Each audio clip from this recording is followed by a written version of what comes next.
তৌহিদ আফ্রিদি হচ্ছে আমার এককালের একটা পছন্দের মানুষ ছিল। এককালের পছন্দের মানুষ বলতে কি, জাস্ট হচ্ছে বলেছিলাম যে ওর মতো একটা ছেলে যদি পাইতাম তাহলে বিয়ে করতাম। কিন্তু হচ্ছে আমি যতটুকু জানি তৌহিদ আফ্রিদি সো মাচ রিচ, আর রিচ বিষয়টা না, বিষয়টা হচ্ছে তৌহিদ আফ্রিদি আর আমি কখনোই সেম না। তবে এটা যে হচ্ছে মনে করেন হচ্ছে পার্সোনালি একদম 210-100% এরকম আছে না, লাইক হচ্ছে যা বলছি তাই রাইট, এরকম ভাবে যে ভাবছে সে নেগেটিভলি নিবে। বাট হচ্ছে আলটিমেটলি আমি যদি আফ্রিদি রিলেটেড কোনো কথা বলে থাকি, টোটালটাই প্রি প্ল্যান।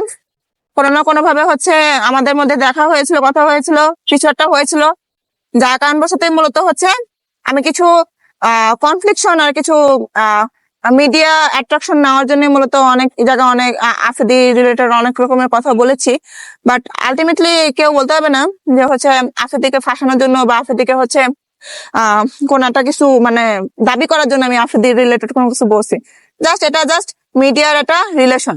মিডিয়া রিলেশনের ভিত্তিতে একজন আরেকজনের নামে একটা কিছু রেজ করবে, একজনের ভিউজ পাবে, আরেকজনের ভিউজ পাবে, এটা একটা কন্ট্রাকচুয়াল একটা ডিসিশন থাকে, ভাইরাল হওয়ার জন্য। এটা ভাইরাল হওয়ার জন্য। আর এটা হচ্ছে মূলত মিডিয়ার একটা রিলেশনই থাকে, এটা মানুষের ভিত্তি। মানে হচ্ছে একটা সিনেমা যেমন হচ্ছে রেজ করে, একটা নায়ককে যখন প্রদর্শন করে, পুরো একটা গোটা সিনেমা টিম কিন্তু এটার পিছনে লেগে যায়।